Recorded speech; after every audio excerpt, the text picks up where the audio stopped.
Okay, so belay devices. Well, they start from all types of price points. You can pay as little as about 15 euros for a belay device and all the way up to above 100 euros for something more complex.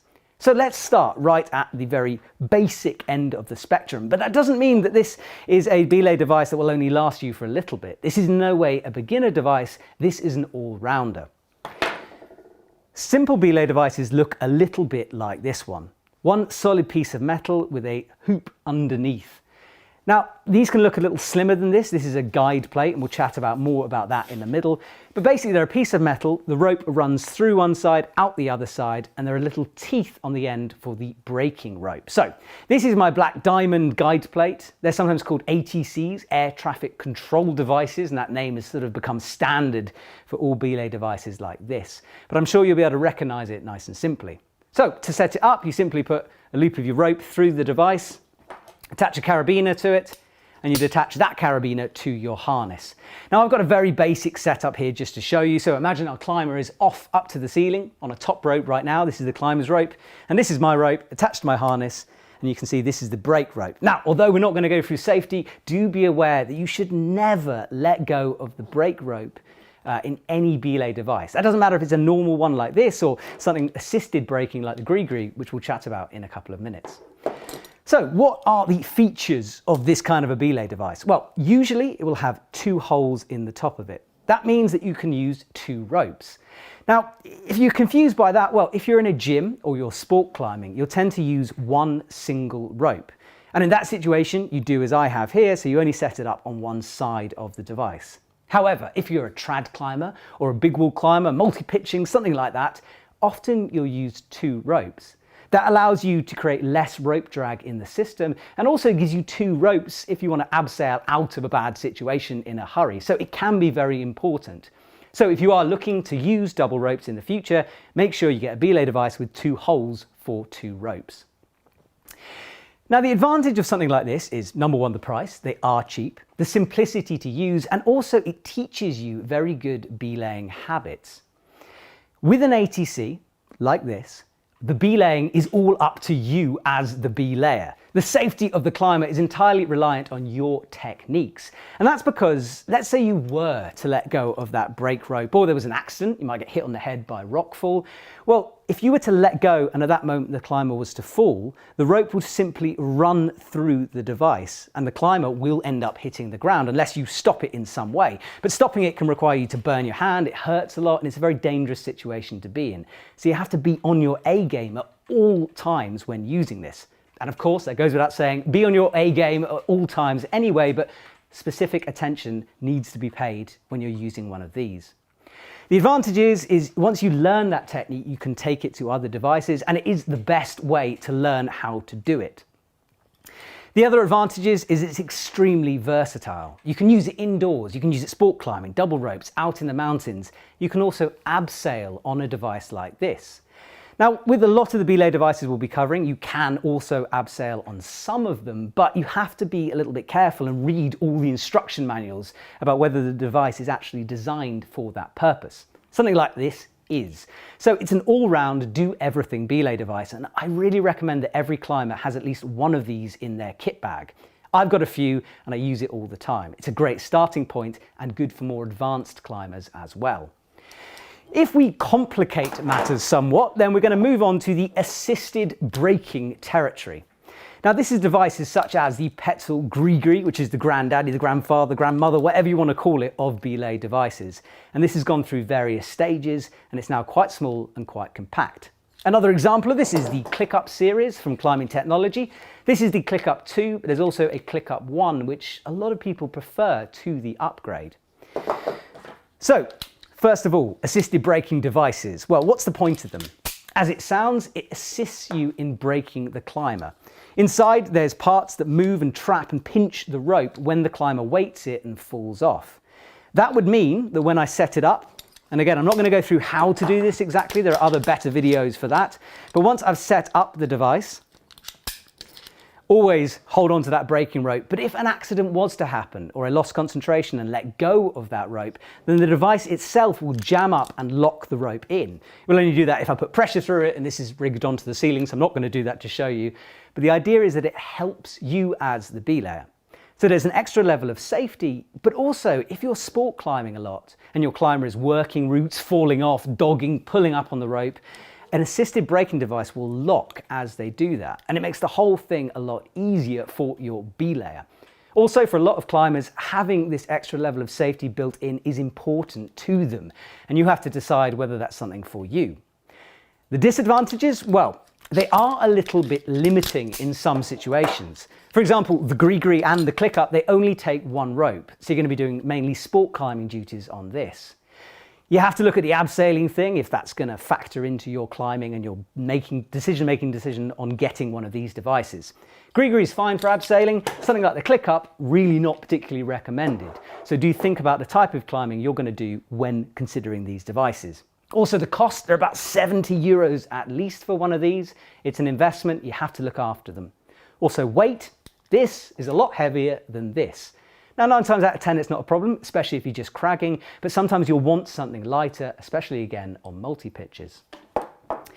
Now, the third category of belay device we're going to talk about is sort of a hybrid between this and this. This is the tubular style belay devices. This is one from Mammut, the Mammut Smart, the BD Pilot, that's another group one, Edelrid Megajoule, that's in that category. Now, when you first look at it, it looks similar to a normal ATC. However, this is actually assisted braking. That's because when I set it up on my little rig here, it works in a similar way to the insides of a gree-gree, which is it pinches the rope when the climber weights it between the carabiner and the metal part of the device. However, it's a much simpler system than that gree-gree or that click-up. There are no moving parts, and it works a bit more intuitively. You belay with one of these in a very similar way to the way you belay with an ATC. So if you've learnt the basics on one of these, this is a bit of a difference. It's a different style device, but it's got that built-in safety. Now, some people can find the method for giving slack, lowering off a climber, all that kind of things can take a bit of getting used to. With this device, you have to hook your thumb underneath as you're giving out slack, and when you're lowering, you have to have a certain position in the device. Now, none of this is a problem, but it does take some getting used to. And if you jump straight from something like this to this, you might find the rope getting a bit grabby, or you're not belaying in the same smooth way as possible. However, the advantages, well, there are loads of them. It's basically a gree-gree, but in the form factor of an ATC. That means it's lightweight, you've got the built-in safety thing, and you can do all the normal things you can do with an ATC. But again, that whole single sport climbing rope thing rears its head, because on a lot of the tubular devices, again, there's only room for one rope. There are a few exceptions, especially from Edelrid, but it's worth bearing in mind if you're only wanting one belay device to do all things. Okay, so that's your 3 main categories of belay device. Now, within this, you get a whole host of different products. Brands are always seeming to come up with new belay devices and ideas for making it work a bit differently or improving the original design. A lot of it does come down to personal preference. I get to use loads of belay devices, and it always takes me a little bit of warming in time, sort of feeling the device, feeling the breaking points, how much pressure I need to put into the system. You need to have some experience when you're doing that to find the right one for you. It's hard to go wrong though if you just stick with an ATC and go to a gree-gree for assisted braking. But the gree-gree has got this thing where it's a bit complicated in order to belay, and you need to look quite carefully at the small print to find out how properly to do it on a gree-gree. There's a lot of people doing techniques that are a little bit, well, frowned upon, let's just say. So be careful, make sure you read all the instructions before using anything out here on the table. Okay, so hopefully that's covered for you guys the basics of this, giving you a bit more of an understanding, but I'm sure it's thrown up some questions that you would like to ask. So I know Hugo's on the computer looking at some questions, I'm sure he'll be telling me, and then I've got some questions here. So I'll start with one of the ones from Instagram. Tonsformers on Instagram asks, how long do they last? Now this is a really good question because a belay device is a bit of an investment, and it's one of those pieces of kit that isn't, maybe it's just me, but When you're upgrading a kit, a belay device is always low down on my priority list, let's just say. I like a new pair of shoes, a new rope, new gear perhaps, but a belay device, I just want it to work. So durability is important. I've had this one since pretty much the day I learned to climb. It's been fantastic for me. I've bashed it around in the mountains. Something like this is not going to break unless you work very hard to break it. In fact, the worst that usually happens with these is you drop it down the mountain, which I have done on a few occasions. With the gree-gree, there's a few more points of wear on it. You've got a handle that can come up, there's different areas the rope runs through, and you will notice a bit of wear and tear in those areas. But again, this gree-gree's lasted me for years. As long as you're careful with it, you shouldn't really have a problem. And there's always ways of maintaining your kit. We've done videos about that and the proper way to clean it, oil it, and maintain them. So the easy answer is they should last a long time as long as you look after them properly. Hugo, you got a question? Yeah, Hamza Shoab asks, still consider the birdie a gree-gree killer? Do I still consider the birdie a gree-gree killer? This is a good question. So we made a video about the birdie compared to the Petzl gree-gree. The birdie is a very similar device. I haven't actually got one to hand, but the birdie is a similar device to the gree-gree. A little bit bigger, a little bit chunkier, and there are some real advantages and some disadvantages to both of those devices. I think the birdie is a very good device. I haven't personally used it a lot since that video, which says a lot, but then for me, once you get in that sort of system with a device, it's hard to break away from it. The gree-gree is always in my bag, so that tends to be the one I use more, but very impressed with the birdie. On Instagram, I'm sure we got some more questions.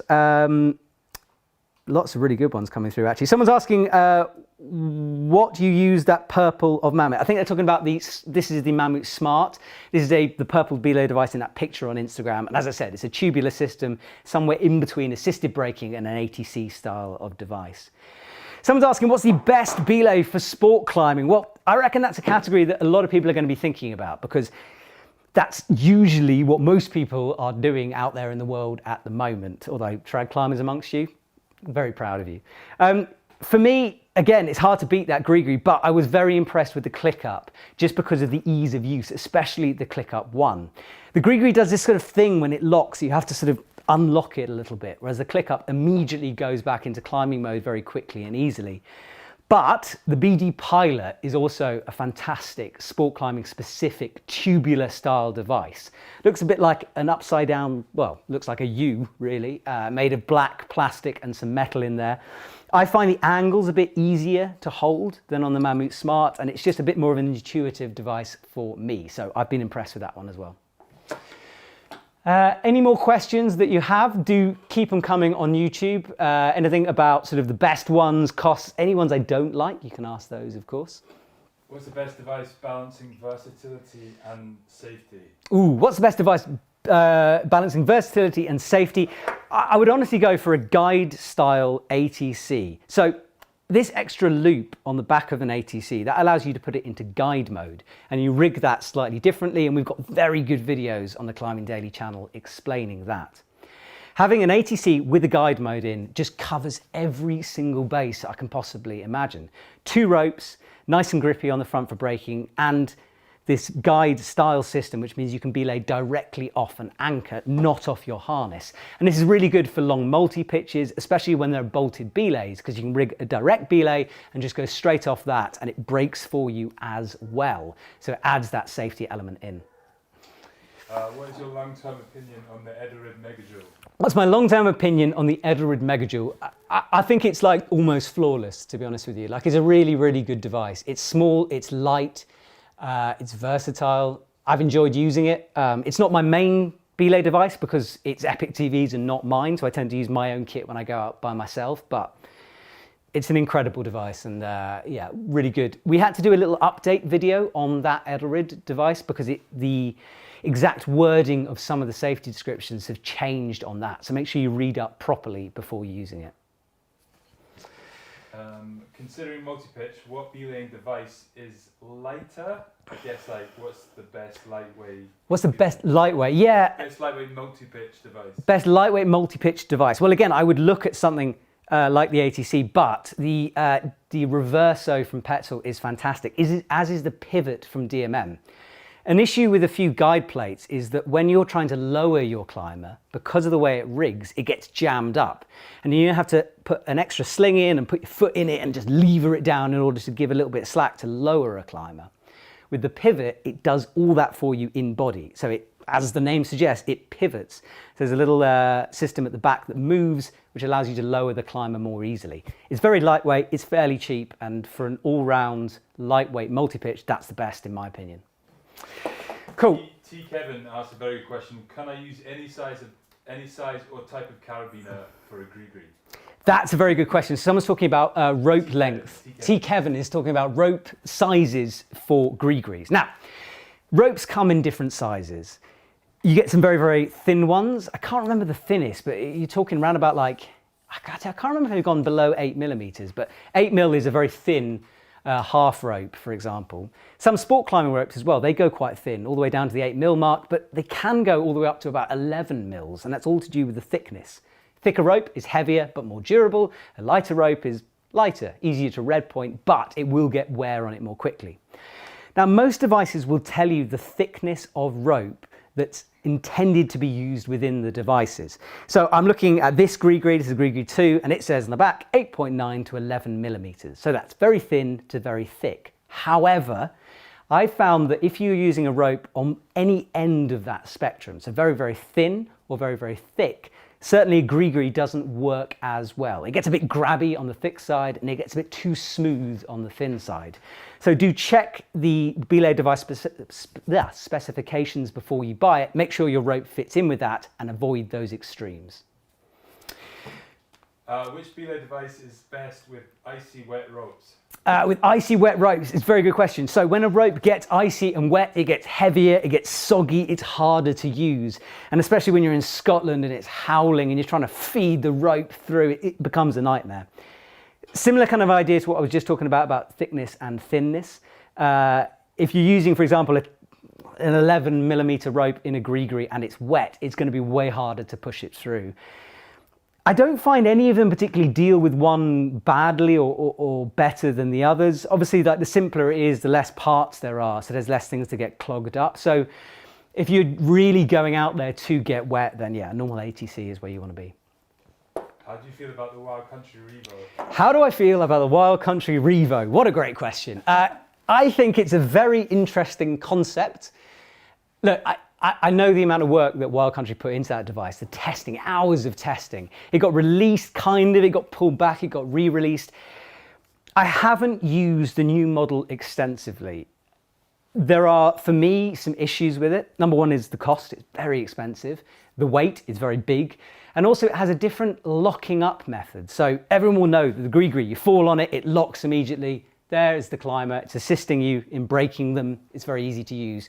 The Revo has a slightly different device, it doesn't lock up as easily. So for me, if you're working sport routes, it's less of a workhorse than a Petzl, but you've got to admire the innovation in that device, the way it spins through, the systems in place on that. It's like the Revo, if you're into engineering and you're into geeky stuff, get that because you'll be forever happy just looking at it work. So guys, you're asking me some questions on YouTube. I've got a couple on Instagram as well, and then we're going to draw this to a close in a couple of minutes, so make sure they're in quickly. Someone is saying, what's best overall value? That's Liam9001. Best overall value really depends on the type of climbing you're going to be doing. If you are a dedicated sport climber, red pointer, then the best value for money will be something that makes your life easier, therefore an assisted braking device. However, if you've got 20 euros to spend and you want a Belay device to do it all, an ATC is by far the best kind of a device, just because for the price point and the amount it can do, it's hard to beat this. You just have to be extra careful on those safety elements. Now guys, do remember that all of the equipment that I've been talking about today, you can buy in the Epic TV shop. There are links down below this episode split into assisted braking and normal braking devices. And within those product pages, you'll be able to find everything I've been chatting about. There are loads out there and it's worth researching a little bit further into it as you go along. And make sure you use your mates, try out different ones and find the one that works for you best. Hugo, any more that we need to answer? Inquire is quite insistent in asking any good replacement for the silent partner, not the gree-gree. The silent partner. It's something I have never used. I think it's like if I don't get you wrong, and do tell me this, are you talking shunts? Are you talking like a shunt? Is that what you're discussing on that one? So I don't want to get too much into shunts and stuff like that. It's a way of rope soloing sometimes, although the literature you read would imply you can't do that. The whole side of things I'm going to leave, just because I think it's too complicated for this conversation. If you're interested in rope soloing or systems like that, do read into it, because it's a complicated subject. And I don't want to touch it lightly and miss things out. Cool, guys. Right, well, I think we're going to draw it to a close, nice and quick and easy for you. Remember, you can grab all these devices on the Epic TV shop. Hopefully, this has helped you understand this complicated world a little bit more. And if you're watching this thinking, Matt, I need more, this is not a safety video. I'm not telling you how to use the devices. We have brilliant videos available on Climbing Daily, on Epic TV, going through all of this. So check those out if you need a bit more training. All right, guys, I'm going to sign off for the weekend. Hope you had an amazing week here with Climbing Daily. We'll be back next week for loads of fantastic content. We've got gym tours planned and more exciting stuff. So I'll see you after the weekend. Make sure you subscribe if you haven't. And from everyone here at the team, see you later.